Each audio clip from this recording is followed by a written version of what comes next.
Star Trek 57, M23, take 2.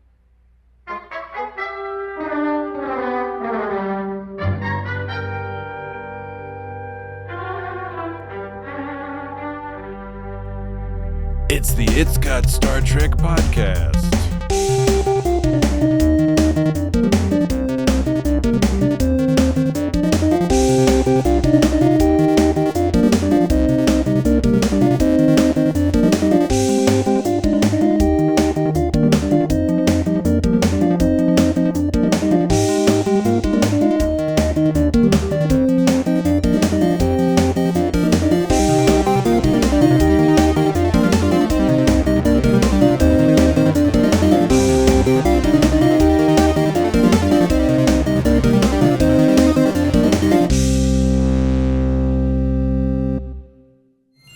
Why will not talking or eating make them send us home?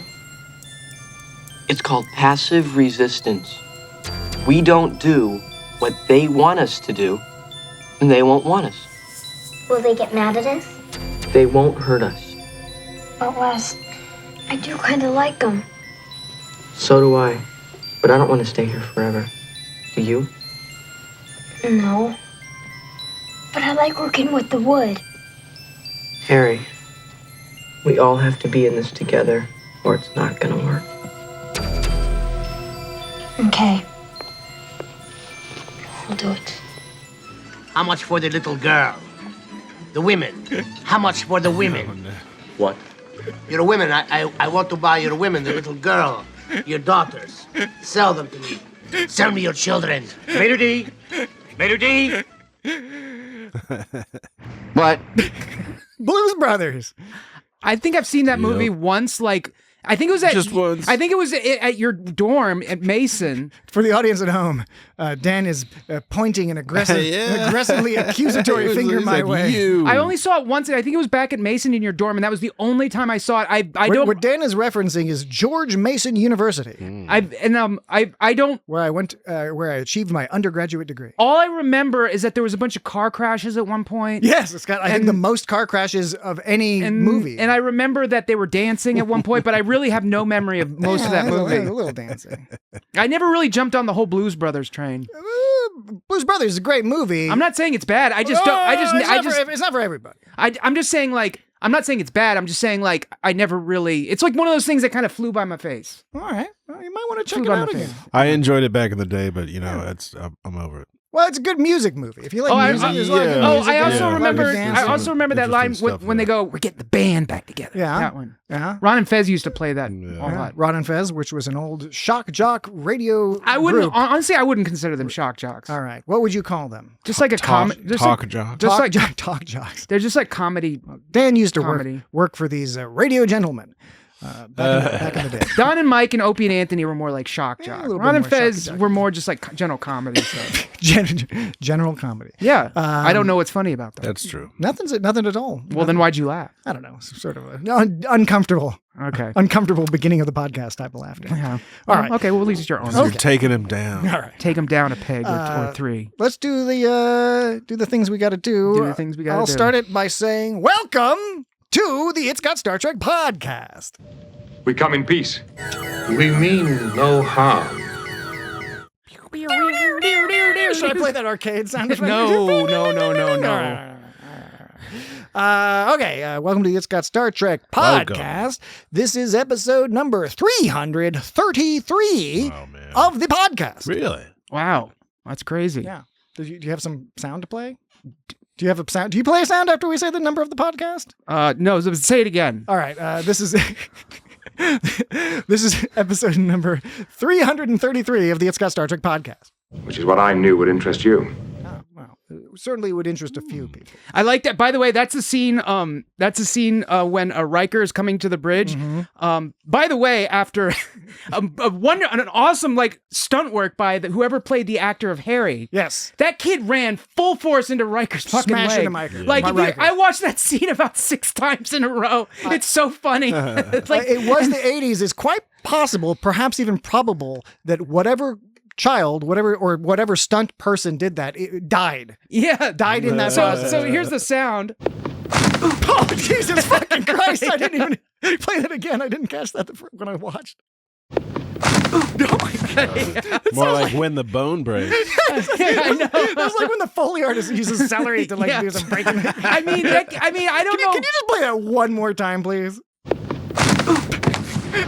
I don't know how they did that stunt because, like, I watched it over and over, and like, it didn't cut away. Like, someone ran into something and fell over, real freaking hard, man. That's amazing. That's what you get for not studying your calculus. Yeah, right. And when with Bernard, his dad, all yelled at him. Yeah. Like Riker was all like looking off in the distance. I couldn't tell if he was like, "Ow, my leg," or if he was like, "That dude's a fucking asshole." He's Like about his I know dad. about asshole dads. And that guy's an asshole dad. I think all of that all at once, and also sort of like, I don't want to be a part of this. I don't want to. Why am I involved? In Yeah.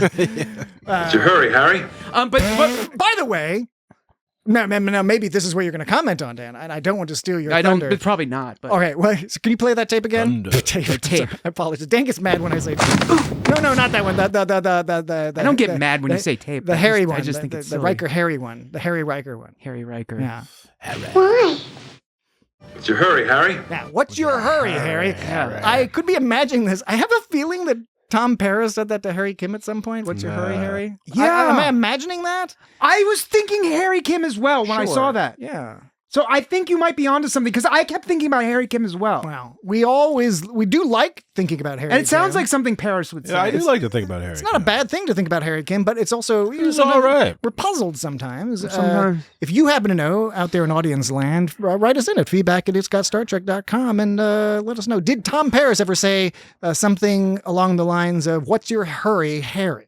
That is part of what we wish to discuss. And more to the point, this week we are discussing. Wait, oh. the More to the point. Well, we haven't said the title of the episode. Yeah, I know, but I was still making an initial point. I will. Yeah. I retract. See, 'cause my, all my- this- I was maneuvering to say the title. Right. I will demaneuver. Well, all this- remaneuver. Whatever I got to do to let Dan do what he needs to do. Denuver. Withdraw. This was all There you go, all that loop-de-doo was really starting at this, Which is what I knew would interest you. which is that line, yes, and yeah. it was all sort of like leading up to what that part of the episode when Picard says, Which is what I knew would interest you. what happens is Riker had just got run into and he walked into the place He's all limping. and Riker goes, "Problem, Captain?" And Picard's like, "No, more curiosity. For the past few hours, we've been tracking faint energy readings in an attempt to locate the source. It's like following a trail of breadcrumbs." So then Picard says, the Pathfinder let me get this. Hold on a second.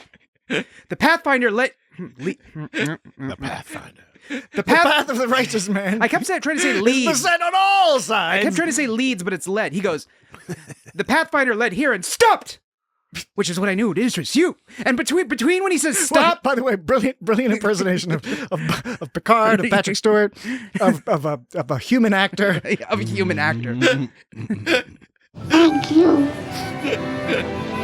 They play that riff a lot. Diddle-a-doo, diddle-a-doo, That's season 1, I think, a little season 2 that comes up a lot when it's like something horrific has happened, but it's all good now. So yeah, when he goes, the Pathfinder led here and stopped, which is what I knew would interest you. The Pathfinder led here and stopped, which is what I knew would interest you. Like between stopped and which, he like puts his fists on his hips. He like and it gets this big giant smile on his face. Like he's like, again, audience at home, Dan is demonstrating all of this for Jess Yeah. and It's I like- here in the he studio. Very clearly. looks like he's Peter Pan or something because he's totally Peter Panning. He's looking at the console because the Pathfinder looked here and then he looks up and he looks at and he says, stop and he He's looks at panning and he us. looks at Riker as he says stopped and puts his hands on his fists on his hips. Yes. And then he goes, which is what I knew would interest you. He smiles and he gets all quiet. Stopped. Yeah. Which is what I knew would interest you. It's like really weird and jolly and just kind of flamboyant of him, you know? Wow. It was very strange. And I was enjoying it very much. Picard was a little out of character. Maybe this is just first season Picard. Sure. Yeah. Because he was also seemed to be the most naive in terms of like trusting these people. Because everyone else seemed a little off-put by these people, but he's like amazing, you know? Anyways, I'm getting ahead of ourselves. But I am getting ahead of ourselves. Word. But by the way, thank you for phrasing it that way. That was the correct way to phrase it. Okay. You took responsibility while recognizing that Fuck Jesse yeah. and I are being dragged along Yeah, right. into whatever this is, but I'm enjoying it. I'm sorry. No need to apologize. It's okay so far. There's going to be a lot of stuff to discuss, but we should state outright and clearly that the episode we are discussing, all these references that Dan has made thus far, relate to the season 1 TNG, that's The Next Generation episode titled When the Bough Breaks. You're right, I wouldn't miss this for anything. Yeah. Now, we have just concluded, last week, we concluded our coverage of what turned out to be a very excellent first season of Egg salad. Starfleet Academy. Yes. And, Yes. you know, when there's a new first season of Star Trek on, it's kind of fun, you know, to go back to other first seasons of Trek and check them out. See, you know, what was kind of silly, what turned out, what was kind of lame at the time, but maybe became more charming over the years. Perhaps the entire episode. Or things that maybe did not hold up so That's it, well. exactly. So we'll do it this week, do it next week. Maybe we'll do it a little bit more. What's cool is Dan has adjusted his algorithm. He's improved and enhanced his algorithm Hell yeah. so that now it doesn't only select from all Star Trek episodes. We can give it criteria like which season to pick from. We're gonna play around with that for a little bit. Just We are eager to meet in person to discuss that Just and have- other hot subjects stuff. of mutual interest. just to have some fun. God, man, what some crazy ass characters in this weird episode. I think it's a weird line that you guys probably didn't hear that I just played. I'm gonna say it because you guys didn't hear it. Well, we didn't fully. We heard it when we watched the episode. We maybe didn't hear it at that point. You mean at the point where I played just now? Just Yeah, the point because you guys played were now. Yeah. All guys right. weren't It was listening. a little longer than expected, you know, Well, I mean, which is fine. We can work around that. I can deal with it. says we're eager to meet in person to discuss that and other subjects of mutual interest. It just sounds like a really generic thing that a robot says. Yeah. It's for They don't know how to talk to people. Yeah, they're yeah, having some trouble. they've got a lot of social issues going on. They got a lot of issues. I actually have a list. Well, that gets me to my You next don't question. say. I My do. next question, Dan. I was wondering if there are any Dan Glaubitz bits. Dan's bits. Dan's Yes. bits? What bits do we have? Bits and ups. Regular Dan's bits. there's Now, up 'em bits. since we're doing, I'm just saying, since we're doing, we might have some people who haven't heard our podcast before. Dan has a lot of these various activities. Now I ask him. Be assured of that. I ask him what they are. You know, sometimes it's a duty or no duty. Whether somebody pronounced the word duty or like duty as duty or duty. That's it, exactly. That's an order. There's that's and orders. There's various lists. Generally, Dan will answer my question and provide some information and then keep secreted away some things that he doesn't admit to having, and then he'll just pop it out during the podcast. Yes, sir. I don't know if that's going to happen this week, Grand reveal. but that happens sometimes. So, Dan, what Dan's bits can the audience expect today? Okay, I have Dan's bits are the shits. there's a one duty or no duty, All right, yeah. and then there's one list. It's kind of a long list. I'm It's cool called with that. it's called Bratty and Entitled. So you can guess what that probably is about. I can guess, but my guess may not be 100% correct. Interesting. I suspect that Dan's being a little bit more clever here than he might be letting on. Interesting choices. Yeah, new audience members may not realize Dan's an exceedingly clever person. Aw, shucks. Aw, shucks. Anything else? Any Aw, other? shut up. No that's in orders or doohickeys or collections, things that you don't deem to be a list, but nevertheless are a series of Just a series of things that are, points. I actually have related some, with each some other. sound collections of like different the same word pronounced different times. I enjoy that. Yeah. That's a I've got feature that I enjoy. I've got two examples of that. Yeah. Okay, good. So a lot to look forward to Yes. in this episode. Chief O'Brien? Now, we'll start out with an email from our old friend Tarek. All right. And he says, this email... Milana's on it. He says, this will probably need to be in two parts. First, it sucks that SFA, Starfleet Academy, was canceled. The news just came out that they're not planning on renewing it. That's the new Paramount people or whatever. So are they doing season 2? Season 2's already done. It's in the can. But they've already canceled it before season 2 even came out. They're not even gonna like wait a minute to see. Well, because it's new. Well, let's not get into it. Look around on the internet. You'll see plenty of discussions about the potential negative future for Star Trek. It's very depressing. But that doesn't affect the stuff that's already produced. I don't want to do this anymore. There's still a lot of podcasts. Still a lot of Star Trek out there. But Tarek says it sucks that SFA was canceled and that as of right now, there's nothing new in production. No new Star Trek in production. Luckily, still a year of Starfleet Academy and a year and a half of Strange New Worlds, at least. I can only hope it leads to the workplace comedy Tawny Newsome had pitched. And this is for those who aren't aware. Tawny Newsome, who worked on Lower Decks and on Starfleet Academy, she has had an official pitch to the studio for a half-hour workplace comedy, live-action Star Trek comedy. We haven't heard much about that. Who knows if that's Isn't that kind of what the Orville was?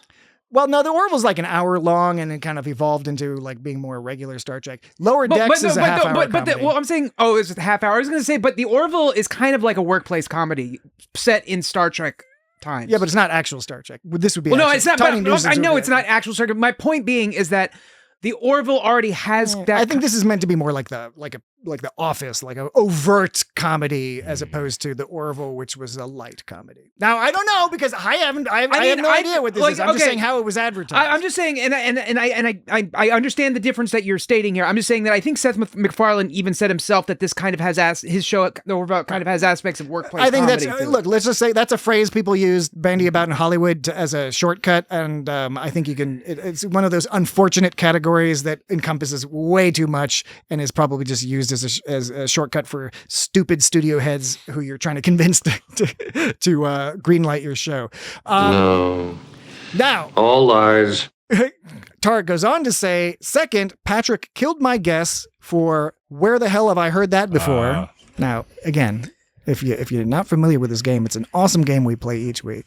And we'll be playing it in the third break. If you haven't listened to the show before. But you have destroyed us. Tarek says, Patrick killed my guess for where the hell have I heard that before? Since you said it wasn't from a porn, I thought for sure it was from Starfuck Deep Holes 69. Now, here's the thing. This is a little unfair for me to be reading this at the top of the show because Tarek meant for this to be beautiful in association with the sound clip. Now, this particular sound clip, it is from Star Trek. It sounds a little jerky-offy. Oh, man. But jerky-offy. You'll hear that sound clip later on. So, oh, yes. Yikes.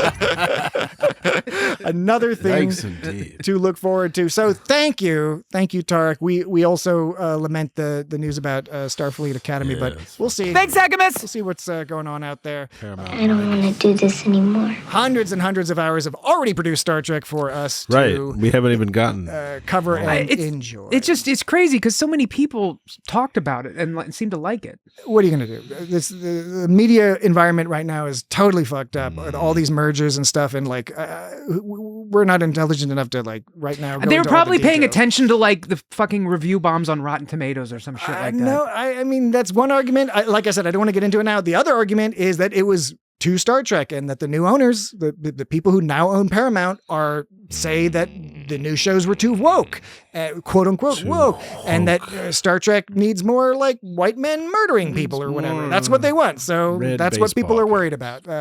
Yeah. Okay. So nothing you or those on the starship can do can change it. Precisely. Okay, so let's get into this discussion. You just played what's that guy's name? Radu. And why don't I take a second to do one of my audio lists? Okay, I like that. Because is it a Radu list? It is a Radu list. Hell yeah. The other one is different characters pronouncing Aldean whatever differently. Sure. This one is the same character pronouncing Radu differently. Okay. We have had no contact with Radu since then. Radu, this is Picard. Radu since then. Radu, this is Picard. Radu since then. That's great. Radu, this is Picard. Radu since then. That's Patrick Stewart. This is Picard. That's Patrick Stewart pronouncing it differently. Yeah, that's what I said. Usually it's like, okay, different actors are pronouncing it differently. That's what I said. Right? I know. I know. I'm being a little overt about it, but. Yeah. So right. So yeah. It's not like I didn't believe you, but I guess part of me kind of like, you guys talking. What the fuck is he talking about? Oh my god, he's right. There's that Mugato stuff with all the Shatner and McCoy. So it's Radu since then. Radu. Radu, this is Picard. Radu and Radu. So there. Oh, it was a good one. Yeah. Radu, played by Jerry Hardin, who's fantastic. He's great in this episode. He later plays Samuel Clemens in the TNG two-parter Time Zero, which I love. That's one of my favorites. I believe we have discussed that. Have we? I don't think we've discussed it. I only dreamed. I think we came close to discussing. We talked over his clip. I think we maybe just we just watched it for fun. Sometimes we watch Star Trek just for fun. I think we talked about it. Yeah. Sorry, when we were hanging out. Dan, I do want to hear the clip. What clip? The one you just played that we, as Jesse noted, we talked over. Now I want to hear it because now I feel sad that I didn't hear it. I feel left out. We're assholes. I think I already played this clip anyway. Well, now I want to play just so I want to be in the loop here. That is part of what we wish to discuss. See, it doesn't really make sense now because it was sort of contextual and we've sort of lost the context. So that is what we wish to discuss. It's helpful. It's helpful for me. Now we must learn to use this power safely. Jerry Hardin, he played Samuel Clemens famously. He also played Nuria, I forget how it's pronounced in Voyager's Emanations. Perhaps most famous to a lot of folks as Deep Throat from X-Files. It's sort of how even though I love him as Samuel Clemens, I really think of him as the Deep Throat from X-Files, primarily season 1. And that's your final answer? It is.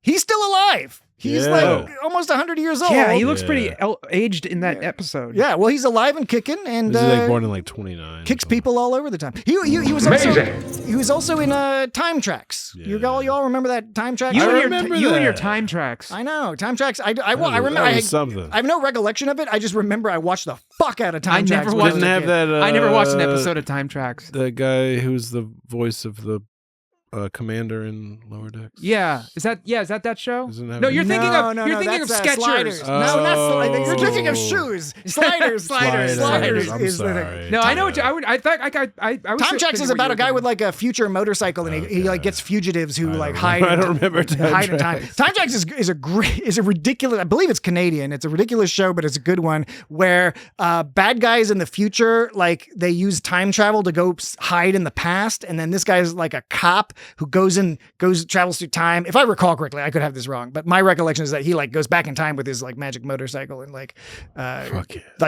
he brings those people back. What a wonderful fairy tale. Although if I recall correctly, I don't think he's like always traveling through time. I think they just sort of sent him to like 1992, and they're like, you just grab all the motherfuckers who like hid out from some time before, whatever. I don't know. Anyway, so that's television. Jerry Hardin. All right. And you mentioned Aldea, which I enjoy. I enjoyed the Picard was all excited and Riker's all excited. It's funny because like you said, it's season 1. We don't know these characters fully yet. Picard is all into archaeology, as we know, but here I guess like Picard is telling us that Riker's like mega into this Aldea myth. Right. And it's funny because Aldea is like Atlantis. Yeah. Except it's like real this time. See, here's what sort of like they brush over in this episode is they begin the episode by saying there's this myth, like Atlantis basically, and they stumble upon this myth. So you think the episode minutes later. So you think the episode's kind of going to focus on this fact that they just discovered this like this legend place that people have only dreamed of for however long, but they just brush over that and go straight. Wow. It's just a way the people immediately become menacing. Like they could have gotten to this plot without creating this myth planet. Yeah. And by creating this myth planet, all it makes me think of is why is nobody like more excited about the fact that they found Atlantis essentially? I 100% agree with you that when you're watching, you're like, oh, okay, like this seems fun, but you're right. In terms of the plot, this could have just been a planet that was maybe previously uncontacted that put out because they want to kidnap children, so like they put out some trap of some sort. You don't need the allure of a mysterious legendary planet to attract people. Because if there's an episode where they find Atlantis, you don't expect it to then go into some other like plot. You'd think the whole plot would be around like them going back to Starfleet and being like, we found it, and they'd be like, oh my god, what are we gonna do? And then all this war breaks out over this mystery planet that's found, and all this stuff, all focused around the fact that it's a secret planet that they didn't even know existed. Yeah, but that sort of got dropped away right away. But that's okay. The other thing is now I understand there's not many of these people left, Apparently, there's only like 7 or 8 of them left because like because of the 1980s season 1 budget. Yeah, so they've got a giant planet. They just need 6 children. Yeah, apparently 6 children. Oh, sorry, 7. 7. And all those kids are 7 gonna children. make babies with each other eventually, I guess. Is that Yeah, that's not enough people. Yeah, it's not enough people. Nearly enough. So it's they don't really explain. So this very usually in Star Trek, it's like the whole like one type of person per planet. Yes. But this is not only that, but it's like one small community. And I know they said there's not many left, but like seriously, 7 kids. The reason I said 6 is because there was a discrepancy in this episode. I would say I would go so far as to call it a thing. What? A thing when the thing doesn't thing. Jesse, Jan's pointing at you now. You know when you see something and it doesn't line up with the next thing, and it's no, not an anachronism. No, that's it's something out of time. It's an error. You know, it's like someone in the scene is holding a mug and then it changes views and suddenly the mug's in their other hand. Continuity error. Continuity error. Continuity error. Gotcha. All right. See, yes. A continuity. I've heard of error. those. Very good. I have those in my life. Holograms? So there's a continuity error. So the entire planet's failing. They only need seven children for a few couples.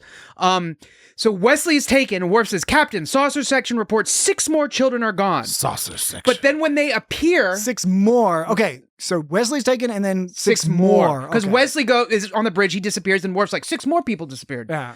And then they go to the planet, and you see them all appear, and there's only 6 of them. Mm-hmm. There's only 6 of them. Okay. And I figured out there's 2, and the one that's missing is one of the dudes. So there's Wesley, Harry, and there's a third guy, Mason. Yes. Mason was the one he's missing from that scene. And he's not hiding behind anyone. He's missing from the initial scene? When Does he show up later? When you see them appear on the planet, and they're all like, the initial time they appear on the planet, and they're all like, oh my God, what's going on? What does Mason do? Well, here's the thing. Here's the thing. Stuff? Well, no, here's the thing. I'll tell you.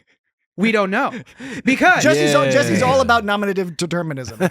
So exactly. So later on, so at this point I'm thinking, I guess there's only 6 people because they only show 6 people on the screen, and we never see this Mason kid barely. We never see him barely. And later Wesley sneaks in the custodian's room and he's like, where are all the children in relation to this room? The dots. Did you count the dots? I counted. There's 7 dots. Yeah, okay. So there were 6 kids down, but there were 7 dots. Did they have a Wesley dot? Yeah, he was in the custodian's room. He was a singular dot. So there were 7. Now there's 7. We're back to 7 again. So I'm like, okay, I guess there were 7 people. Then later on, when they're all talking about passive resistance, Mason is back in that scene again. He's in that scene, so he doesn't appear on the planet. But what's funny, I think is funny. Appear on the planet. What I think is funny.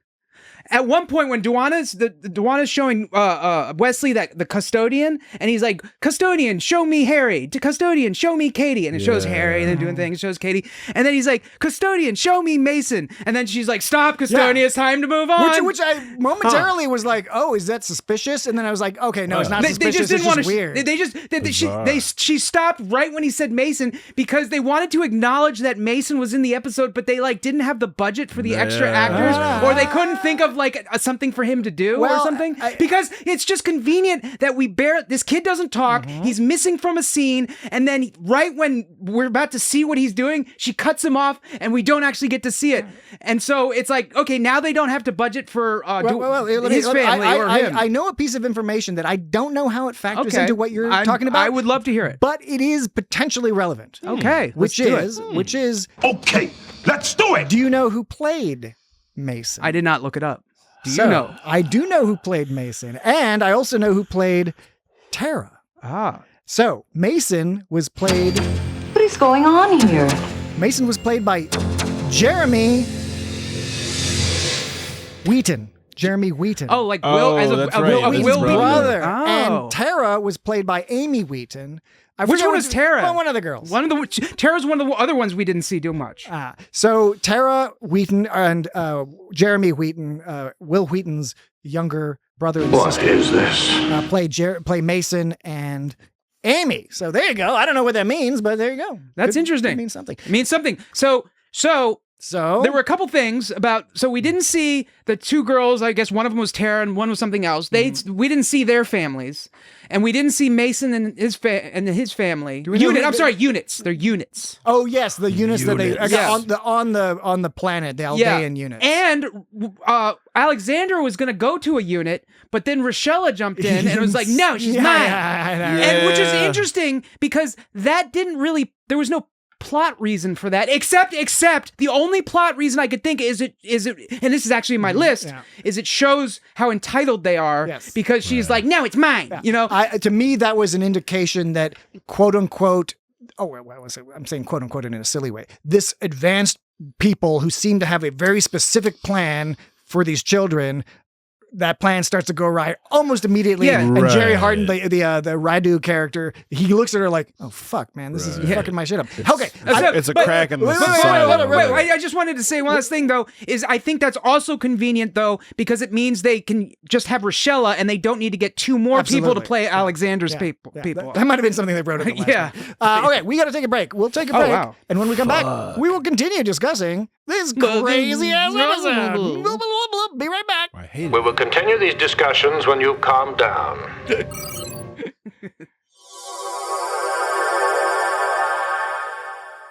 And we're back. Hello, custodian. I am Wesley Crusher. Greetings, Wesley Crusher. Custodian, this is Wesley Crusher. Wesley. We're ready anytime.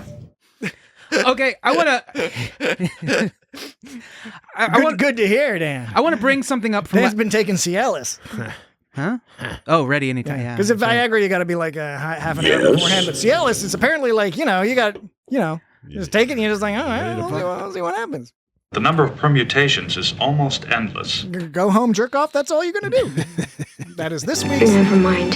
That is this week's... It doesn't matter. Pulp Fiction reference. Yeah, we already did a bunch. All right. Okay. Okay. I just wanted to briefly bring up something from last week. Briefly. I don't want to be controversial. Well, but nothing controversial about this. Well. I mean, it is an evergreen podcast. Some of the people listening will not have listened to next week, but this may entice them to listen to our coverage of Starfleet Academy. Patrick and I had a heated discussion about sort of like what women talk about. What I claim that. Oh no! I'm already getting myself in trouble. Let's start over. You're all like Patrick and I had this discussion. Okay, I sort of brought up. Okay, the conversation. This is the whole bitches be pissing thing, right? This is. I didn't use those words. I did. Right. I comically use those words because you were saying that women don't talk about pooping. Yes. So they talk about peeing all the time. It began with women always because this had to do with last week because Genesis said I have Genesis Live, yeah, she character on Starfleet Academy. She said she goes, I have to pee, and then and we were talking about that line, how some people didn't like that line, some people did, and I was like, and I made a comment, I was like, I feel like girls are always talking about having to pee, and then I postulated, I was like, maybe it's because they never talk about pooping, so they feel like they have to make it up by talking about peeing. Sure, and that's what I was saying. It was reasonable hypothesis. Yes, but some girls do talk about pooping. And and yes, there. This is just my sort of personal experience run through my personal biases. Anyways, Patrick at one point asked me to repeat what I said. At which point I started to repeat what I said. Then Patrick interrupted me, and then I got mad, and I was like, "You interrupted me," and then Patrick accused me of repeting myself. He was like, "But you already said that." And you say it all the time. And I didn't point it out back then because I was too heated. Back then. I was too heated in my brain, but you're right. I did already say that. But the problem is you asked me to say it again. I can believe that. Right. And so on the one hand, you're correct. I did say it twice. But if I say something twice, are you allowed to interrupt me the second time if that second time was said because you requested? If it was a request. If it was a request. I think what Dan is suggesting with some degree of evidence to back it up is that there is culpability on both sides. Both sides. On both sides. Both sides. I don't think I said that. Oh shit! I will take all responsibility for my assertion that women like to talk about peeing. All right, okay. But so Dan does not think there are good people on both sides. No, but I do. What? What? Oh, no. I think there's culpability on Patrick's side because I repeated myself. based on your request. Dag, yo. All right. But if you guys want to know more about it and see what you think, listen to last week's episode. I'll go back and listen because That's the truth, man. I That's what enjoyed. you gotta do. I enjoyed that particular podcast. So- Yeah, it was good, and we got it. We all got into some heated discussions, and you can decide for yourself who was right and who was wrong. It was similar to hop onto a bandwagon. It's similar to that TV show Heated Rivalry.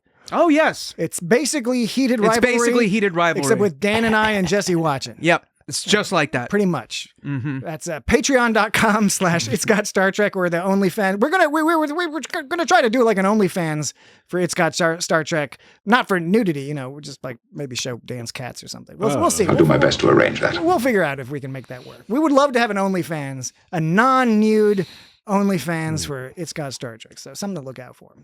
What? I thought it was going to be all nude. Well, the cats can be nude. You can't do this on Nintendo. I mean, you can be nude if you want. I don't know. I could be. You're a greedy son of a bitch. I could be convinced. It would depend on the, I thought we were going to have a heated rivalry moment. A heated. Well. Oh yeah, that's separate. Okay, maybe that can be on our OnlyFans as well as our Patreon. I don't know. We'll figure it out. So Dan and I will figure out whether or not we're gonna have sex with each other on camera for It's Got Star Trek. It's gonna be a heated rivalry. But we're gonna monetize it in some fashion. But in any case, I promise you'll be happy. Of that, I have no doubt, sir. I have no doubt. That's my only answer. I like that when he said that's my only answer. Yes. Because it is his final answer and it's his only answer. Both are true. But him saying it's my only answer really sort of, it puts that sort of, that sort of je ne sais quoi, that esoteric kind of like oomph, like fuck you on it. Because it's like, because he's not really saying anything different. It's just like, but by him saying that, he means business. When you he's saying the same thing, but with more business. Yeah. Extra business. And when you back up a little, I know we've commented on some of the goofier aspects of the episode so far.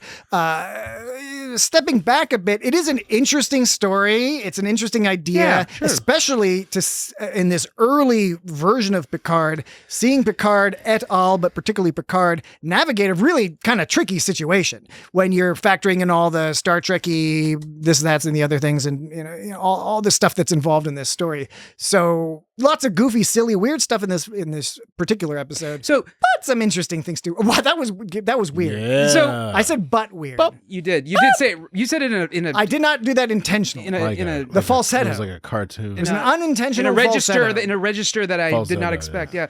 Picard. Speaking of Picard, so I was saying earlier, he's suspiciously oblivious in this episode because after they all zap onto the bridge and they reveal what they've been doing and they leave. Right after they leave, even the scary music starts playing. Like after they leave, the suspicious music starts playing. The show knows something's up. Yeah, and you'd think Picard would be all shaded out, but he's just like, oh, amazing. Amazing. He's just like, this is so wonderful. Everything's great. And Riker, if you look at Riker, he's looking shaded out. He's like, we didn't find this by accident. They led us here. Yes. And Troy even gives some useful info. She actually gave some useful information. Absolutely. Which was like, they want something from us, which is like, Picard had no idea. And more specifically, they want something from us that they know we're not going to be wanting to get rid of. Right. And so, okay, and here's a side quest. Okay. I think there's an inconsistency with the writing, maybe, or maybe there's just like the Aldans are being sneaky because the Aldans treat it as it's no big deal to take their kids. They're like, you can just make more. What's the big deal? Who cares? I don't understand why you're so weirded out and shitty about us taking your kids. Who cares? You can just make more. But at the same time, Troy is like, they're worried that we won't want to give them up. So if they're worried that we won't want to give up, we are the Enterprise. That's what I'm saying. Right. If they're worried, if the Aldans are worried that we don't want to give up our kids, then why are they acting like it's no big deal to take our kids? Another way to word it is like, why would they be worried about us giving up our kids, considering the fact that we treat it like no big deal the whole time? You see what I'm saying? And of course, also, we see later, particularly with what's-her-name, they do value children once they get a hold of some kids. Remember? She's all like, she's mine. Yeah, right. Right. So I agree with you, Dan. She was on Seinfeld. Now, an additional thing, I enjoy how you pronounce the word worried. Oh, did I say it weird? Worried? No, I don't think you said it weird at all. Worried? Did I say worried? How do you say worried? How do you? Interesting choices. I was going to ask Jesse how he pronounces worried, but he's got some shit in his mouth. He's like literally just has a piece of plastic in my mouth. Cap in his mouth. Now, we all knew what the risks were when we signed on. Jesse, and that's the choice we made. How do you say worried? Worry. Worried. Worried. Worried. Worried. How do you say worried? Now Worried. I don't know. I don't know. I apologize. I don't know how I say it now. I am worried. You were like worried. Worried. Now you're saying it differently, but earlier you were saying worried. What I saying? Worried. Worried. Because your people are from like New Jersey. Well, I mean, he grew up here. Yeah, well, New Jersey's Mid-Atlantic. I mean, I guess like it's a different flavor. You do, of course, you get flavors. I get flavors from my Ohio father and your European mother. There's flavors for sure. Worried. Was I saying worried? Worried. Mario brothers. Super. I love Mario. Thank you. Anyway, so yeah, it was not sure if they. I don't think that's. I don't know if they really thought that it was no big deal to take the kids, or if that's just the air they were putting off, or if Troy was just wrong that they weren't worried about that. Worried. I think it's a fair point you make. You could argue that there's a bit of a writing issue or production issue, perhaps. I also think of it in terms of a headcanon, and I think this is a reasonable way to think of it. Is they're conveying to us this is the advanced society that is too arrogant to know that their shit's all falling apart, right? Because ultimately, not to skip to the end, but ultimately, the lesson of this is, for as advanced as they are, they relied so much on their technology that they didn't realize that the technology that made them so smart was making them dumb because they weren't asking questions anymore. Which is exactly like the kind of problem we're going to start running now. into. And in addition, that the technology itself has a problem that's resulting in them being sick, which is another classic tale. So we've got the classic, your technology that makes you advanced is actually fucking you up. The computer runs your life that makes you stupid because you rely on the computer too much. And so the other, right after that, after they Riker's like shaded out, Troy shaded out, Picard's like, wonderful. Then they sort of zap Riker and Troy and Crusher away. And like, you'd think that would be off-putting, but Picard he just goes, interesting choices. He doesn't seem worried about it. He's like, oh, that's fascinating. That's weird. But then when they shoot to the planet with Riker does not look happy at that point. So Riker this whole time is savvy. Picard is like just out oblivious, and he's like putting his fists on his hips, being, going like, Which is what I knew would interest you. Which is what I knew would interest you. Which is what I knew would interest you. Which is what I knew would interest you. Which is what I knew would interest you. Which is what I knew would interest you. Frankly, I never believed they could be true. Frankly, I never believed they could be true. Frankly, I never believed they could be true. Frankly, I never believed they could be true. Very good, sir. What did now I want to know, I forgot what he said, which would interest. Well, you look that up. Jesse has a comment here. The Pathfinder led here and stopped, which is what I knew would interest you. I think it's funny, but by the end, like the Aldeans are like, Picard and Crusher teach us about how to like not be assholes, how to have kids. And it's like, yeah, these two know about kids. Okay, yeah, these two are so good with kids. Like they're going to teach those Aldeans about kids. Did you like that? I like when they also gave Picard that present, the flower arrangement in that thing, that shell thing. That's like, it's like they have those in this secret Atlantis planet. They've got one of those stereotypical. I don't even know what you call those things. Those little like a cornucopia type. Is that what it's called? Kind of. It was kind of like an alien version. It was just so absurd. Bouquet. So Picard got that at the beginning from them, and it looked ridiculous. And then he got the flower from. And then and all the crew all laughed at him. This episode is kind of funny in that like all this stuff just keeps happening. Like these people just zap onto the thing. Then they're all like, oh shit, it's super fucking bright. And they're really menacing. And then they zap away, and then they take all this stuff just keeps happening. So at least the episode. I think they should have fucking torpedoed these people. No. Well, the new version of Star Trek coming out in 2 years. That's exactly what would happen. Well, I mean, each episode will be 2 minutes long. They're just going to go around nuking. You can't just planets. steal our fucking children. I don't know if at some point we wanted to go through the list of. I do want to go through the list. Let's start the list. Okay. Let's start this list because it's somewhere along the line we're gonna be able to bring up some of these other things, like this weird little red-haired girl who's very eager to very happy to not be at home. Yeah, that was weird. So it all starts with Picard going like, when the planet people scan the Enterprise, right? They just start scanning them. It's a little aggressive, but so far it's nothing out of the ordinary. But it's a little kind of like sometimes people do. It was scary at first, but it didn't hurt. Yeah, exactly. There's a few like things that were like 1980s made me uncomfortable. Yeah. I know it wasn't meant to be taken that way, but it made me. It was a little like. It doesn't fly nowadays. It was a little scary, but it didn't hurt. Does Captain Picard know you're doing this? Snotty beamed me up 2 times last night.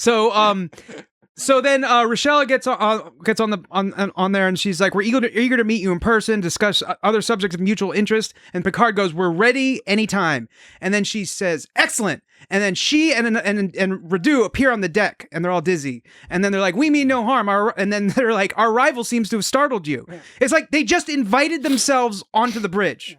And Beverly was pissed off. She's like, they skipped medical decontamination. Yeah. I mean, I agree with her. That's a big deal. Right? Like, so, and remember, it's like a little rude. Right. So then remember, this list is bratty and entitled. So maybe not be both, but it's at least one. It's just kind of like, at first they're just like, oh, we'll scam, no big deal. Oh, we're just going to invite ourselves onto their fucking bridge. And those flowers, what kind of germs are on those flowers? Yeah. Or bugs or beetles.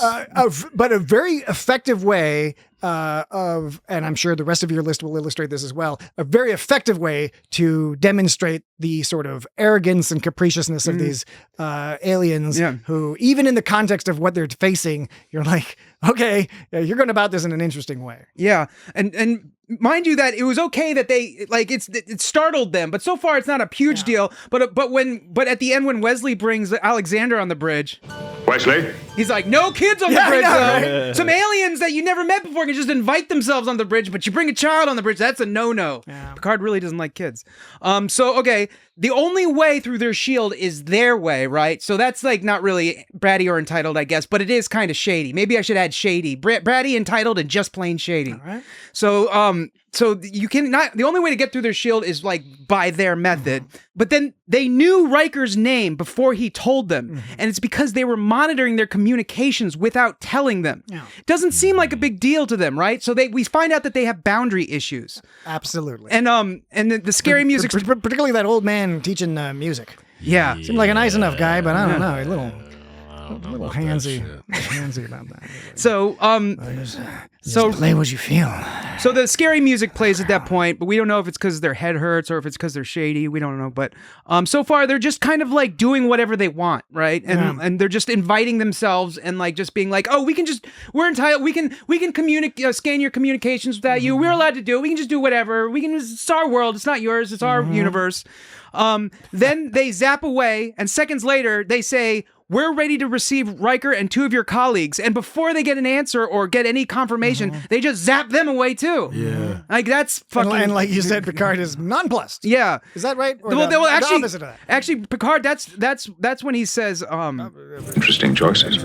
So he's like, he's not upset at this point. He's just kind of like, interesting, but he's not excited at this point, but he's starting to lose interest in it, but he's still not... He's not as alarmed as the other people are, and not as alarmed as he should be. Then they perform that super bright... Of course, Dan, we must clarify. I mean, I agree with Dan 100%. I'm right there with Dan. However, to be fair, this was probably written in 1987. It aired in early 1988. Gene Roddenberry was in charge. Mainly, Dan, Jesse, and I, we were speaking from a post-September 11th perspective. Yes, right. A post-Columbine perspective. I guess I have that implicit bias that I... Pretty much. Whereas Gene Roddenberry was speaking from the... all these fucking hippies turned into assholes. We're speaking... Fuck them. I'm going to do new Star Trek, and everything's fine. Everyone's happy. It's fine. Don't worry about it. We're speaking from a post Janet Jackson at the Super Bowl. Deanna Troi should have 3 breasts. Why is the studio fighting back against this 3 breasts situation? Look, any way you slice it, transporting somebody off the bridge without their permission is a big no-no. I agree with Back you. then, too. I agree with Back then. Look, with the caveat, with the stipulation that, of course, different cultures have different things and they can vary significantly and blah, blah, blah, blah, blah. Absolutely 100% correct. On a TV show... No, for humans by humans. No, we should take that as a problem. I think they did that. I mean, I think they did it that on purpose to show us that these people, these are arrogant jerks. These people are. It's not even entitled, as you said. It's more entitlement. It's more just not realizing. Hence the title of your list. Yeah, it's more just like, it's not that they think they're great. They do think they're great, but it's also just they feel like they're owed this because they've been given stuff by their computer their whole life. They're just used to a life where things are handed to them. And So they don't know anything. They don't know anything else. Exactly. So it's not like them trying to be an asshole. Precisely. They've just grown up with this idea. It's That's like, the I get key. what I want when I want it. The entitlement aspect is that they don't have an understanding that what Right. they're doing is weird. Right. Which in some ways is, you could argue, is worse. Or, Right. I don't know. Right. So it's like it's forgivable in the sense that it's, on the one hand, it's worse, but it's also forgivable in the sense that it's like, this is just what they've come to expect out of life.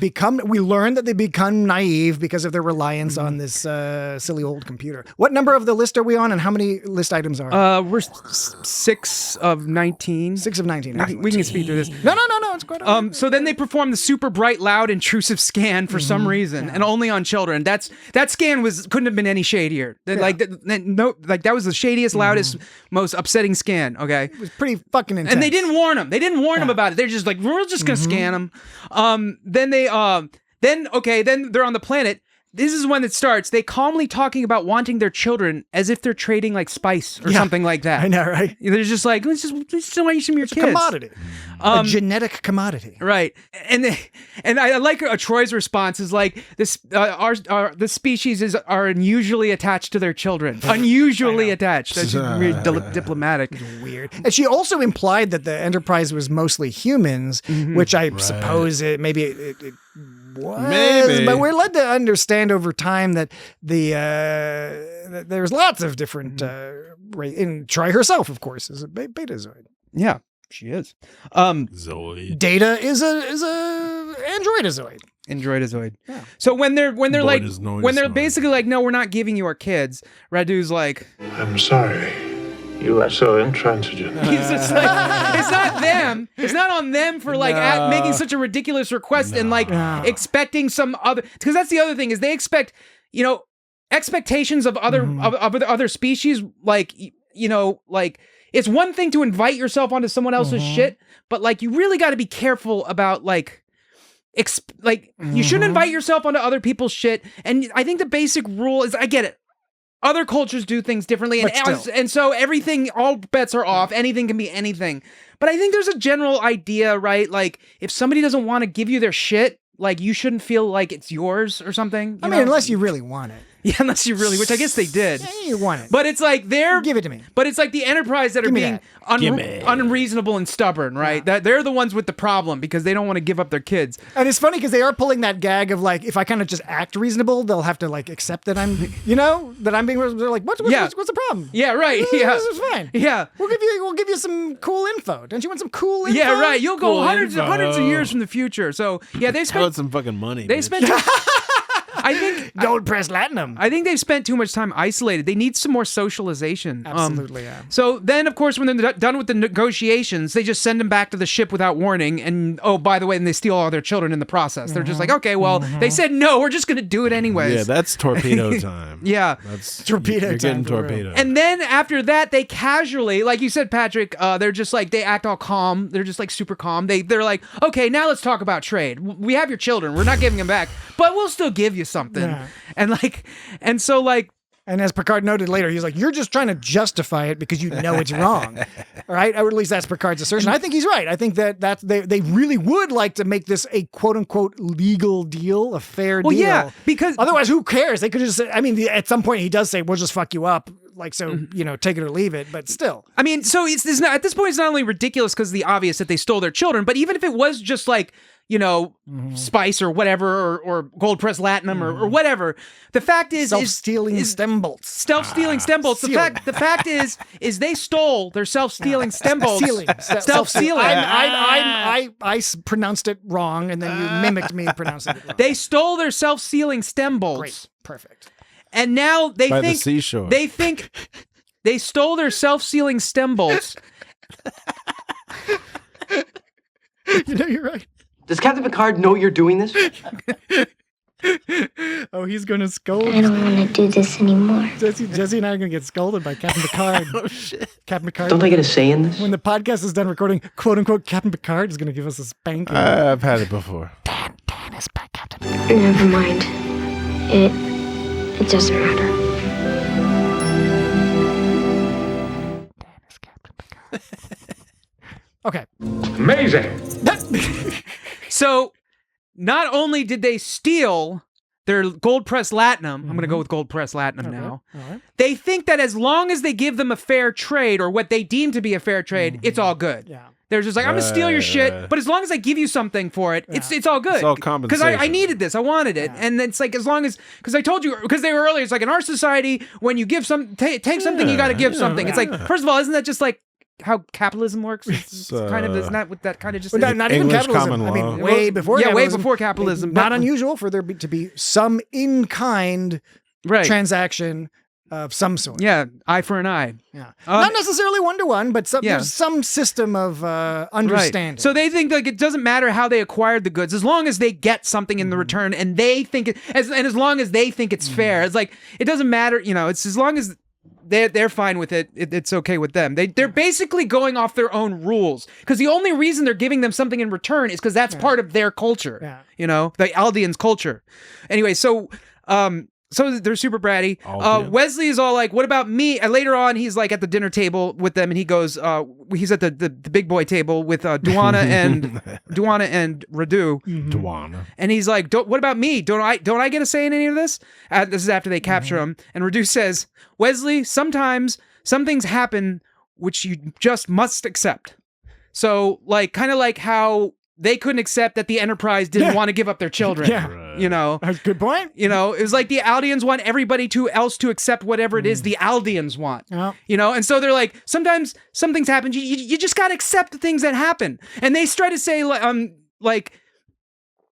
they try to say, at one point, Radu says after that, he goes, because like you, we also have no choice.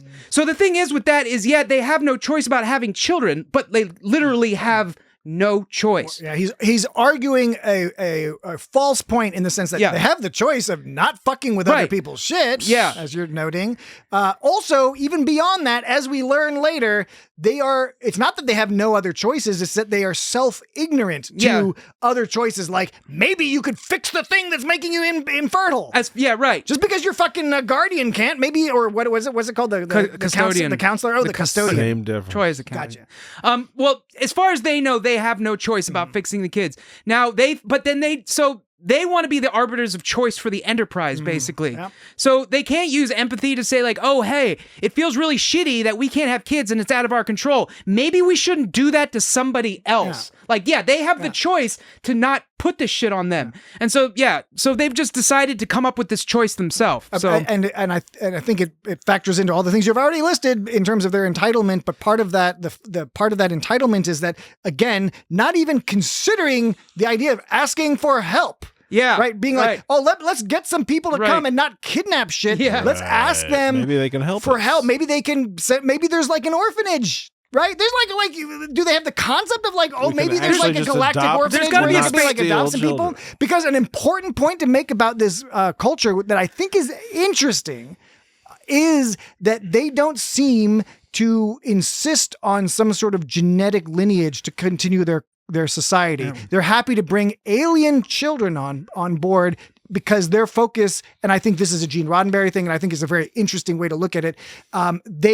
They aren't worried about, they're worried about transmitting their culture more than their genes, which is very different than a lot of stories you might see that might be a similar story. In this case, they seem to be accepting that people are high level. We just got to get like a bunch of new people. You don't get the impression that they're going to be interbreeding with these people because they think they're all sterile. They want these kids to, I guess, interbreed with each other. I know. Not enough kids. These 6 or 7 kids. Not 7. enough people. I don't understand it. There's going to be defects. We do need to take a break. So let's take a break, and then when we get back, we'll do Where the Hell Have I Heard That Before? Well, I only have a few points left. Yeah, well, we'll do Where the Hell. Dan's got a whole fucking bunch of points left. I only have a few. Yeah, we'll do Where the Hell Have we heard? Where the hell did that happen before? We'll do that, and then we'll conclude Dan's points. I assume you have control of the computer. And then we'll the computer, yes. My mouth, my brain, no. We already have families. We need some of your children. We don't do what they want us to do, and they won't want us. How much for the little girl? The women. How much for the women? What? Your women. I want to buy your women, the little girl. your daughters. Sell them to me. Sell them to me. Sell me your children. Maitre D. Maitre D. Okay, we will be. But I like working with the wood. we will be right back. Number one, assemble the awaiting. That will buy us time. And then stopped. And we're back. Please listen. That should be a part of our commercial. We got to put a commercial together. Please listen. Ah! Why'd you freak out? Our arrival seems to have startled you. Oh, okay. I was setting up my own sound clip. You freaked me the fuck out. That was a little weird. So for the Commander Riker, report to the bridge. for the audience at home, I was sitting there. Dan just stopped talking for a second, looked at me, and went, "Ah!" I think they heard that part. Well, they heard that part, but they didn't see that part. Ah, they didn't. Okay, before we do where we wow woo woo boo, can I play the Aldi The Aldi commercial? The For Aldi? I prefer Lidl myself. Here's the different pronunciations. The Aldeans are suffering from a form of radiation poisoning. The Aldeans. Did you hear her say it? Yes, I did. Yeah. Now here's this one. The Aldean shield. Right? The Aldeans are suffering from a form of radiation poisoning. The Aldean shield. I prefer his pronunciation. So here's another one. It's just a one from before. The Aldeans have not perfected. The Aldeans have not perfected. The Aldeans are suffering from a form of radiation poisoning. The Aldeans have not perfected. The Aldean shield. So I like the French pronunciation better than the Alaskan or The Alaskan. I can't remember. Where well, Beverly we're about Crusher to is find from. out. We're about to find out the definitive one. Ah, from the Aldeans themselves? Yes. Okay. Following in the Aldean traditions. There it is. There we go. There we go. It's Aldean, not Aldean. Ah, excellent. All right. But it's still not as good as. Radu since then. Whoops, wait. Radu, this is Picard. Radu since then. Radu, this is Picard. Radu since then. Okay. Radu. All right, so we got more to discuss, but first we wanted to do this week's edition of Where the Hell Have I Heard That Before? Yes. AKA WTHHIHTB. And Excellent. this is a game we play each and every week, wherein we play a clip from somewhere in the Star Trek universe. That would be delightful. From one of the movies, TV episodes, whatever, what have you. And we have you, the audience, try to guess what the clip is from. I promise you'll be happy. Which character is saying it, which episode, which series, whatever information you can provide. Good. We appreciate that. Beautiful. So, last week, I'll play the clip from last week, and then I'll give Jesse and Dan a chance here to guess, and we'll go over the guesses that we received from our listeners. We received a number of guesses this week. No. Yes. So, All lies. No. I like how he says no. All truths. Why? And No. And these will be borne out to be truths in but a moment. So. Why? First, I will play the clip from last week. Now, listen closely. Hurry, Harry. You have to listen closely. This is one of those ones you got to listen to No. No. No. No. real No. closely. No. No. No, Radu. There were a lot of no's in this episode. There's a lot of thank yous in this episode, too. So for new listeners, none of those clips were the clip I'm So talking there's a about. lot of thank yous. Thank you. Thank you. Thank you. Thank you. Thank you. Thank you. A lot of thank yous. I'm going to make a list about all the examples of Dan being entitled. Please listen. Okay, here's the clip from last week. Last week's WTHHIHTB clip.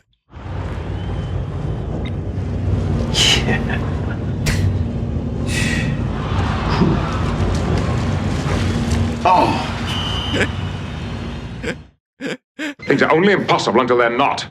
Okay, we got lots of guesses for So this. I think I know exactly where it's from. All right, Dan, you want to? How about you, Jesse? You have any thoughts?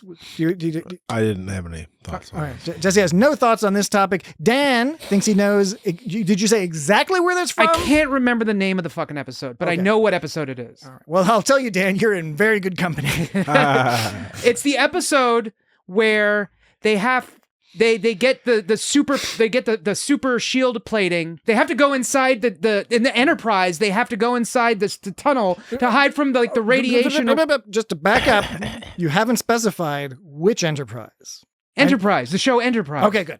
Yes. But you hadn't previously. Enterprise. I'm just specifying that because I thought I said it. I thought I said Enterprise. I think you thought you. I said the word Enterprise. Yes, exactly. But then there's also an Enterprise in Okay, TNG. the show Star TOS. Trek Enterprise. Star Trek. Star Trek Enterprise. What happens is they have to get everybody and collect them from all around the ship and put them inside this like tunnel room, and they have to live in there. And Phlox has a medical center, and then there's these. They have to live with these aliens, and then they're all like having like they're too close quarters, and they're all sort of like getting on each other's nerves, and because they have to like get in their ship because there's all this radiation or some shit, and then so they have to be inside of the tunnel thing. And so at one point, like they're at the front of the place at the cockpit section, Archer and T'Pol are together in the front of the place, and Archer is all watching water polo on his thing.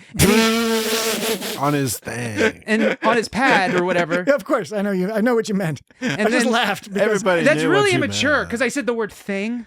Well, I mean, He also said in the context of the sound clip of being whatever the character is, I'm not going to confirm for you yet, but whatever the character is being all like, So he's watching it, he's all giggling and laughing like, and then T'Pol looks at him and he's like, is that bothering you or something like that? And it's like the fact that she's trying to study, and then there's all these water polo noises, plus he's making his little squirps and swoops noises, and it's bothering her. Gotcha.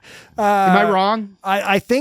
I think it's a very good guess. Are you serious? I'm wrong? I think it's a very good guess, but we got some other guesses to go through. Well, you know what it is. Yeah, but this is the game. We're going to go through the other guesses. He We're can't gonna tell you that that you're right until the actual contestant. Is that really one of the rules of the game? It's not a rule. I mean, Jesse just understands. You're not really a contestant. You're part of the company. You are trying to confuse the issue. And Jesse's a good entertainment producer there. He knows the deal. I'm sorry. Oh. You are so intransigent. I mean, it is a fair accusation, Dad. Okay, so we do have a number of guesses, and I want to get through them because we do want to conclude our discussion. There's still a lot to discuss about. Does Captain Picard know you're doing this? When the bow breaks, including a lot to discuss about Wesley. So our first guess was a guess from our old friend Isaac. Isaac says, "Hello, Patrick, Dantrick, and Jestrick." Hi. Danny, it's Dan now. Glaubitz said last week he ruined all episodes of It's Got Star Trek. Yep. I thought he might be trying to get a, nah, man, you're awesome. I decided to re-listen to The Lot. They suck, and so does all Star Trek, including Threshold. See? Thanks, Dan. See, I told you. I'd also like to play You Don't Know That Sound Right In Anyway, a.k.a. YDK TSWIA. Chief O'Brien? This week's sound is the sound I make when Data finally goes with the Riker option in cause and effect instead of continuing to do his dumbass option. Grow a beard, mate. Even the whistle at the end of the clip is the sound I make. Send my winner's t-shirt to Isaac, P.O. Box 1, Tasmania. You're a greedy son of a bitch. Much love, Isaac Jam Eater Brown. Now, well, last week he said dangle, jangle, and wangle. So I guess you must have been wangle. I might have been wangle. Because jangle must have been Jesse, and dangle. Because you're yeah. I accept that. Did you catch? She taught me how to hang, and I taught her how to dangle. That's Dan making a reference to Forrest Gump, which we're not 100% sure actually happened in the movie at this stage because we've made that joke so many times. So forgive us if it's not actually in the movie. You know how these things go. So did you catch? Isaac made a very clever, sly little TMNT 1990 movie joke. Did you catch it? At the beginning of the email. Yeah, actually, I didn't. He said Dan Trick, Jess Trick, and Pat Trick. He said, Danny, it's Dan now Glaubitz. Because in TMNT. Oh, right. Yeah, it's Dan now. Yeah. It's just Dan. Because Danny, the character Danny in TMNT, it's just to show Dan. his growth to his father's all like, Danny. And he's like, it's just Dan. And his dad like makes a face, goes, Dan. Yeah. And then his dad's all proud. Yeah. Yeah. His dad's also proud because his dad's kind of a wiener and his son seems kind of awesome. But you were never Danny Glaubitz. Yeah. I am still Danny to some of my certain relatives. Some of my certain relatives. That's a very interesting way to phrase that. Oh, this human is full of words. All right. So thanks, Isaac. Oh, the other thing I'd like to point out is that I like that Isaac is equivalent to he's like the Tasmanian equivalent to Santa Claus. You just write to Isaac in Tasmania, and the letter will get to him. Yeah. I don't Just know. goes there. I don't know what they call Santa Claus down there. Do they call him Father Christmas, or is it like Clauso? Clauso, because it's Australia. Clauso. Yeah, I'm sure it must be that. Something along those lines. I'm on Clauso. I wrote to Clauso. All right, next guest. Leave me alone. Next guest, we had Stop, custodian. We must work now. There's much to learn. We had a guest from Natalie, who is a very close associate of one Mr. Jessifer Knight of Northern Virginia. Word, I know her. Yeah, Jesse knows Natalie. Natalie says, this week's WTHHIHTB, is it Captain Archer watching a water polo game? That goofball. I think it's a decent guess. I think somebody else might have said that. I think she's on. Natalie. I think she might be onto something. All right, let's continue on. Thanks, Agamus. Next guest is we got a Blue Sky message from Kara, aka @Zandera with a Z. No, with an X. Sorry. What did you do? So stupid. What'd you do? I did the opposite of what I'm supposed to do. Oh, God. Zandera with an X. Kara says, Sabotage. Kara says, my submission for WTHHIHTB, the scene in Enterprise where Archer is watching a game of water polo in his quarters, possibly with Trip Tucker too. I have a memory of it in my head, but I couldn't tell you which episode. Looking forward to hearing which one it is.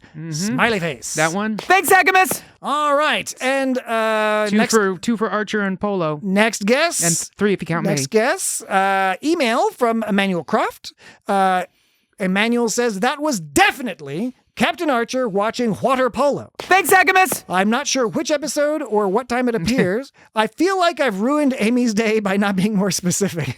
Lock it in, Regis. Sorry about that. He's referencing another frequent contributor to this game, Amy, who is famous for providing extremely specific guesses.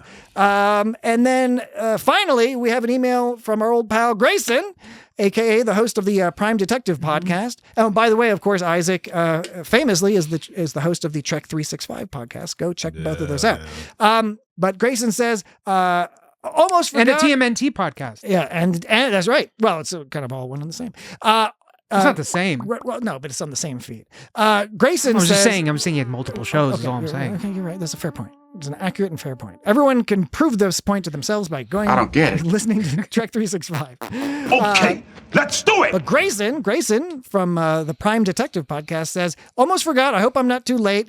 Look, I know jerking off when I hear it, and that, dear host, is definitely Captain Archer spanking it while watching water polo. Thanks, Agamus! Or maybe it's just Captain Archer watching water polo. Spanking it. Now that I think about it, probably the latter, because I think I would have remembered it if Scott Bakula had polished his pylon on UPN. Okay, I'm off to air quotes, watch some water polo, winky face, Grayson. Grayson has a PS. He says, PS, for Dan's algorithm, please say the following words. Forcus 3, Batleth Tournament, I hate surprise parties, Quantum Fissure, it will know what to do. Thank you, Grayson. That was beautiful. I know exactly what Grayson's trying to do there. He's trying to get us to... no, we didn't do that. There's that episode, was it Parallels with Worf and all the parallel universes? Grayson is fond of that episode. Thanks for your guess, Grayson. Thanks, dude. Thanks, everybody, for your guesses. Thanks, dudes. And this, Dan, you got the closest to being correct. Closest. Yes, because you basically are without the episode title. Without the episode title. Yeah. Because Dan is right. It is from The Catwalk. Yes. The Catwalk. Yes. When, as Dan noted. Yes, sir. For various reasons, and we discussed this not too long ago. That's it, exactly. Within the last year, we discussed this episode. Yes, the crew of the Enterprise must hide up in one of the nacelles. Good, Wesley. And Archer is basically camping out with DePaul, and she is extremely uncomfortable with the closeness. It really turned out well. But thanks everybody else for your guesses. There are a few other times we see Captain Archer watching water polo, including Kara. There definitely is a scene where Trip Tucker is in Archer's office while Archer's watching water polo and like bouncing the ball against the wall. So good, Wesley. Good guesses, everybody. Now for next week, I'm going to play the clip. I'm going to play it once. And then I'm going to... Don't I get a say in this? I'm going to jibber-jabber a little bit, then I'm going to play it Don't I again. get a say in this? I'm going to play it again, and then you all have until Friday... You have until Friday... Don't I get a say in this? Send in your guesses, and please... Don't I get a say in this? Please do Don't I get a say in this? I think this is an interesting one. Don't I get a say in this? Curious, because I think we're going to get a lot of people who know exactly what this is, and a lot of people who aren't 100% sure. So don't I get a say in this? Here we go. Don't I get a say in this? Don't I get a say in this? I'm not 100% clear if you need a response from me, Dan. Don't I get a say in this? No, you do not. Okay. All right. You bastard. Here we go. Here's the clip. That's all you had to do. I'm very good at integral and differential calculus. Know the scientific names of being and immaculus. In short events, vegetable, animal, and mineral. I am the very model of a modern major general. I won't insult you by pretending that any of this will be easy. That's the clip. I'll play it one more time in case you missed it that time and you're too lazy to rewind your podcast player. Here's the clip a final time. I'm very good at integral and differential calculus. Know the scientific names of being and immaculus. In short events, vegetable, animal, and mineral. I am the very model of a modern major general. I lament that thus far, they have not had any character in the Star Trek universe do a rendition of the song "Trouble" from the Music Man. You know, You've just committed an act of utter barbarity. Trouble right here in River City. You know, that would be a good one. That'd be a good one for Star Trek to do. All right, that may be impossible, sir. Where the hell have we heard that before? Send us an email at feedback@itsgotstartrek.com or DM us on one of the social media platforms at It's Got Star Trek, wherever you want to be with your guests. Send in as many guesses as you want. You can send in 10 guesses. We're going to help you. Doesn't matter to us. All right, back to the conversation, and specifically back to Dan's list. I'll try to speed through the rest of this here. So we just talked about do not recall talking about that. Okay, Wesley's don't I get a say? Don't I get a say? That's right. Yeah. Okay, so their selfishness exists between themselves. We talked about this. Rochelle wouldn't give up Alexandra, even though this is somebody else's kids. I'm gonna keep her assigned to some other business. Yeah, they just do whatever. We never meet, I guess. They just do whatever they want and fuck everybody else. Basically, it's a planet of brats. They all, you know, it's Brat Summer. Isn't that a thing? You know, Brat Summer. Brat Summer. Well, I guess last summer was Brat Summer, not Brat Summer. I made that mistake at first. People kept saying it's Brat Summer. I was like, man, that's like, are beer battered brats? But they said no. The other kind. But this also could have just been a way to show fewer people, like hire fewer people. But I think it's supposed to. But it fits with the theme of like even among themselves, they're like, no, I'm the most important person. Yeah. Picard goes down for more negotiations, quote, with Crusher and demands that Crusher be able to see Wesley, and Radu laughs and he says, oh, you are a stubborn people. Once again, completely oblivious to the hypocrisy of the whole thing. It's like, it's like, oh, you're stubborn. You want to see your kids. Oh, it's so silly. You're so cute. And arrogant, so arrogant as to not realize he's now enabling Dr. Crusher and Wesley to do the most comically inept, I know, like sneaky, like let's scan the alien. She hands him to him. He's like, oh my God. Oh my! It honestly almost looks like Will Wheaton almost drops it when she's like handling it. And when he's like behind her, he's like not looking at. He's like, we love her. Well, this is great. Everything's great. And like he's not looking at her. He's looking at his hand as it's going behind her. Like if I were her, I'd be like, what the fuck are you? Is there a bug behind me? Like, although that's Duana, right? Yeah, it's Duana. They really played Duana as being kind of dim. Yeah, they did. For a very advanced cult, she's like, I don't know how this stuff works. Why do you want to know how? Why would you want to know how it works? That's funny. The scene where she said, why would you want to know how it works? And then Wesley's like, because you won't be able to fix it if you don't know how it works. That came directly after the scene where Geordi was like, it's not a hole, it's a fluctuation.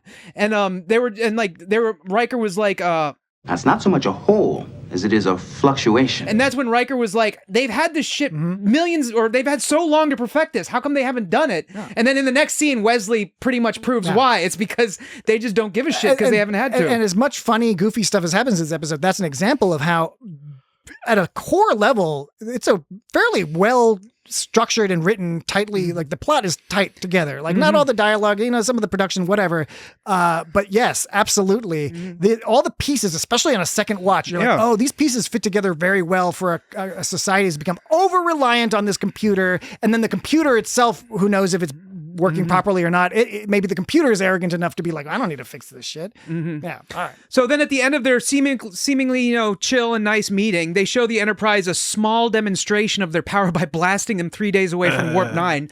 We had a compilation episode where we did a bunch of things, and I remember I was like, what's the episode of first season where they blast them and they're like 3 days away? And it was this episode. Well, the thing is they use this same effect. I can't remember. Well, I remember the quote exactly. Where he says, "By the time you make it back, they'll be grandparents." I remember that line. So no, this is that they use this. I forget if I think they reuse this effect, but regardless, it's one when Q knocks them over to see the Borg, and then what is it? Is it the Traveler? Maybe it's the Traveler episode. It's one of the other episodes where the Enterprise gets flung, and it's just kind of funny because they use the exact same special effect. It's an effective special effect. Yeah, but basically, it's just kind of like just to show you like we mean business. We're just gonna blast you away. So it's like whatever. I mean, it is cool that they didn't just vaporize the Enterprise. Yeah, I guess that was nice of them. Right? They didn't do worse. I guess is how you want to look at it. Picard and Beverly go down for a meeting while Riker and Data sneak transport behind the Aldeans' backs, which I thought was really cool. Now they had like their main meeting and then they're like going covert behind the scenes. And Radu says to Picard, "Before we begin, Captain, you must speak with the children. It seems they are on some sort of strike. I don't understand it. You must deal with this, Captain. I'm not very good with children." It's like, what the fuck? Picard's good with children. It's not enough it's not enough that they stole their children. Now it's their responsibility to quote unquote fix the kids for them too. And by the way, the line "I'm not very good with children" is a great punchline. Yeah, it's already funny. Yeah, I know. He's like it's such a ridiculous request given the scenario. It's like, you fucking I'm not very good with fucking kids. Yeah, right. Which is also funny because at the end, Troy goes, and we already know they're good with children, which was like a weird. I guess because like the kids liked him, sort of. I mean, it was an important component of the story to be that the families they're going with are not horrible people. Yeah, they seem horrible. like cool, nice people. But like there's some advantages to hanging out with. But it's just funny in conjunction with. I don't know. It's like you steal, you take over through force a winery, and then you're like, okay, now make wine. I don't know how to do it, and I'm not that into wine. Yeah, right. Yeah, but like you gotta do this. Yeah. When Beverly is trying to explain to them what's wrong with them, which is radiation caused by the ozone layer that has been weakened by their protective shield. He's like, yeah, whatever, no way. And it's like, how would he know? He's like, no, you're wrong. He's just like, no, you're wrong. No. Lies. Yeah, right. The best no. No. He's like, no, that's not great. right. That's one to save. That's a great no response. No. It's just so like aloof and just kind of like, but how would he know? Because Duana herself, we already talked about, she was like, I don't know. When Wesley was asking, she's like, I don't know how it works. And Accolon was like, when the kid Harry was talking about calculus, he's like, what's calculus? Like, they don't know anything. So why would he presume that they have any kind of knowledge of their shit? I mean, he talks about our scientists. But do you think they'd realize that they're in no position to tell somebody how something doesn't work, considering they don't know shit about squat, and they know they don't know shit about squat? Entitlement and arrogance. They right. They think they don't need to know. Right. He's like, but our scientists, and she like 1-2s him. She's like, your scientists are stupid pieces of shit. Yeah. Or she says, which was a surprising quote for 1988. Syndicated sci-fi. Yeah, but she says, how could they? Your scientists have forgotten how everything works. And then that's when he goes, no. All lies. Getting close here. Me too. So this is one where this is actually not entitled. This is like a redeeming thing they did. Rochella finally says something sensible. She goes, no, wait, don't send them back yet. What if they're right? Instead of the children being our hope, what if we're just condemning them to our fate? Which again demonstrates that she actually cares. Right. Right. So for whatever the not coolness of stealing children is, but she does care about the welfare of the kids. Right. And up until that point, Beverly's trying to tell him that like you get radiation poisoning. He's like, no, it's a genetic defect. It's a genetic. Yeah. It's like, how the fuck do you know it's a genetic defect? You're just assuming it is. And that's when Rochelle is like, no, what if she's right and we are condemning? And yeah, she does care about the children. She goes, Radu goes, Rochella, they're just protecting their own interests. And then she goes, as are we. It's like, finally, she gets that they're total hypocrites. Yep. So she's kind of gets it. What's next on the list? Dan is scratching his head. He's looking a little bit perplexed. Oh yeah, and then at the end of it, he goes, it's just funny when he's like, says no lies, and he goes to like zap him away. Yeah. But he can't do it because they turned off the bonked their machine. shit. Yeah. So now everything's all good with them, and they've all, It's a similar ending to last week's Starfleet Academy. Now, so no spoiler. It's interesting that like up until this point, he's just like, no. And then finally he makes this speech about like, Now we must learn to use this power now safely. that you fucked my shit up, I guess I gotta figure this shit out. Yeah, like now he's like noble and like talking about like, now we must make sure we are good people. It's like there was no in between on that one. But and by the way, Michael Okuda and others deserve such praise for making that power. That when they finally open that door and they look at the power thing, that was a cool effect. It looks so awesome when it's clearly some weird little model. But they made it look really cool. I'm sure they made it with no money, and it's awesome. It's scary. Yeah, it did. It looked really intense. Cool. I bought into it. Absolutely, I thought me too. I actually mentioned that in my notes. I bet I bought into it even more than you did. No, I put it in my notes. No, this guy bought it for $1. I didn't put it in my notes. I was so comfortable with how into it I was that I didn't even bother putting it in my notes. Jesse, were you into it in a big way? I was into it in a bit. In a bit way. I think you guys got it. So now we're all back at friends again. They're all good and everything's good, but we're back to Mr. No perspective with Radu. He goes, you have destroyed us. So the Enterprise destroyed the Aldeans because the Enterprise objected to the Aldeans stealing their children. It's totally the Enterprise's fault for not giving the Aldeans whatever they want when they want it. The Enterprise has just shown that it was the Aldean shield that was the problem, but it was the Enterprise's fault for not sacrificing what they hold most dear to fix the Aldeans' massive fuck up. Yeah, that's some bratty shit. It is, and unfortunately, it's some shit you see a lot in real life. He's like, you have destroyed us. It's like, no, we didn't. Like, you fucked our shit up, and we just wanted to get our shit back. It is frustrating. And like we fucking told you what the problem was. It didn't even have to do with it. Had nothing to do with the shit that you thought it was. And again, just ask us for help. And you might be able to get some help. That's the lesson. Ask for help. Don't just assume.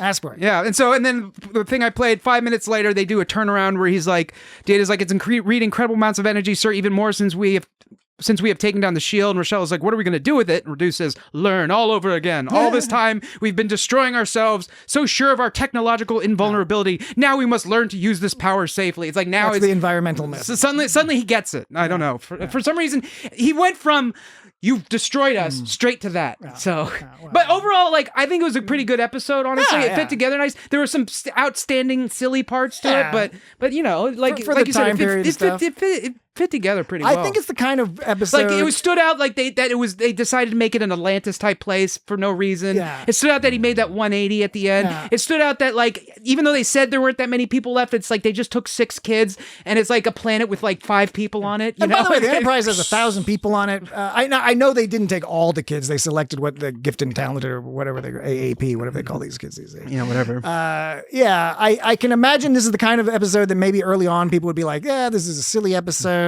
But over time, the silliness aside, it's a nicely put together episode. It's fun. It's interesting. Yeah, we never really talked about Alexandra. Is anything we were going to mention? Is she the red-haired? Yeah, she's a little red-haired girl. It made me uncomfortable when she was playing with Rochella and she like gave her a big kiss. Yeah. It's like you just met this woman and you're planning a big kiss on her. I got the impression that I'm wondering how much of that was in the script and how much was just this girl is charming and cute. And so they were coming up with ways to include her. Thank you. Bit of trivia. This episode is the only episode of Star Trek directed by Kim Manners. Kim Manners is probably most famous to people for being an important director and producer on The X-Files, but known to be a very good and prolific director and producer of science fiction television. Now, the red-haired girl, the main thing about that is I did think it was funny that her little Tribble doll got stuck on Picard. And that's what that was, is a Tribble doll. Yeah, they all laughed at him. Yeah. They all made fun of him. They're like, you stupid asshole. And you don't see a lot of Tribbles in TNG. This is maybe 1 or 2 times. So there were 2 awkward Picard kid moments. Once when she saw him when he beamed down and she gave him a hug. He's like, "Arr." And then the second time when she gave him a flower and all the crew laughed at him, he was like, "You so stupid." Yeah, I know, right? It was funny. I know, but it was fucked up. I know that Wesley was trying to do the right thing, but he like physically restrained a hungry little girl from getting food. And she like reached for food and he grabbed her wrist. She's like, "No, Alexandra, you can't eat." And I think what made that a little more uncomfortable is that didn't look like the character reaching for food. That looked like that actor, that little girl actor, was reaching for food, and actor Will Wheaton was like, no, and they just kept it in. All right, any other points, or is that it for that episode? It was fun. Dan's thinking. I'll start the end matter while Dan thinks about that. So, at one point, Beverly was looking at her computer to find out like what the cause was. You see your computer and a bunch of things zipped by, and I paused it on a few of the screens. One of them said like it kept saying like negative match or whatever, and they finally settled on radiation poisoning. But one of the things she tested for genetic factors, which was on the left, and those were just a series of numbers and letters. And on the right, they had environmental factors, which could be responsible for their sickness. Some of them listed was it bad personal hygiene? Keeping in mind the answer was radiation poisoning. Gross people. Another one was micronutritional deficiencies, MSG poisoning. Did it really say MSG It said poisoning? MSG poisoning. That's so fucking stupid. It said MSG poisoning. Just FYI, MSG, no one's allergic to MSG. They've proven that through just double-blind studies. Yeah. Don't worry about MSG. And by the way, when a Chinese restaurant says no added MSG, that doesn't mean no MSG. Yeah, right. They just didn't put more in it. They just didn't get the salt shaker of MSG, which, by the way, go to the store, buy the salt shaker of MSG. There was vitamin deficiencies, AB complex, trace element deficiencies, trace element excesses, industrial waste, actually it was spelled WAST, W-A-S-T, industrial waste byproducts, parentheses water, and then it also said inadequate waste management. So those were some of them. There were many more, but I didn't want to pause it on every fucking screen. It's good to see it. MSG poisoning and inadequate waste management both stood out. But I don't know. I don't know the answer to this, but I'm curious how much of that was original versus, I know for a lot of those screens for the HD remasters, sometimes they were like reproducing those screens or maybe adding text to those screens. Although I think in a lot of the original, like the film negatives, they just put text. Sometimes it's just ipsum lorem, that business. Anyway. Do you think Harry was really an artist, or do you think the custodian was just kind of assigning him that trade? I got the impression that maybe that was part of their advanced culture thing, is that they maybe did know some of this. We do have to end the show, Dan. Okay, one last thing. The custodian was a smartass because Wesley said, "Custodian, can you show me where Harry is?" And the custodian said, "Yes." And then Wesley had to say, "Custodian, show me Harry." That was some 80s understanding of computer interfaces, which was hilarious. I thought he was just being a smartass. Next week, we're going to continue our enjoyment of season 1s of Trek by discussing DS9's Babel. I'll do my best to arrange that. Babel, that's a fun one. As I recall, it's been a long time since I've seen it. So, everyone, watch Babel. And you can write into us at feedback@itsgotStarTrek.com. At It's Got Star Trek. I'm sorry. On social media. Dan's got a duty or You no and duty. the other children are now members of this society. Totally That will not change. It is up to you to make the transition as easy as possible for the others. It's your duty because you are their leader. Help them to accept it. It's your duty. It's your duty. I don't know about you, Jesse. I think it's a duty. It's your duty. It sounds pretty duty. For me, it's a duty. It's more duty. It's not a no duty. Lane's duty. Right. Thank you, Dan. I would have been mad if we had forgotten that. So there's the duty or no duty. It's a duty. At It's Got Star Trek on social media. Subscribe to us on YouTube if you don't mind. Facebook, etc., etc., etc. Till next week. Goodbye. Bye-bye. And you don't need to tell me time is running out. Lies, and the discussion is over. Good night, Wesley. Thank you. Good night. Meow, meow, meow. Wesley? Sorry, Captain. She just wanted to thank you for bringing her home to her mother.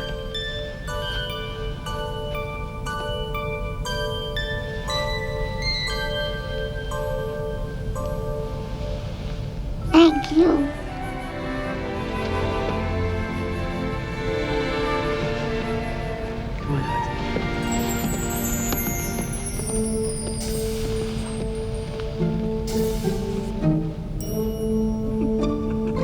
Mr. LaForge. Out of orbit, warp 5. Yes, sir. Certainly, sir.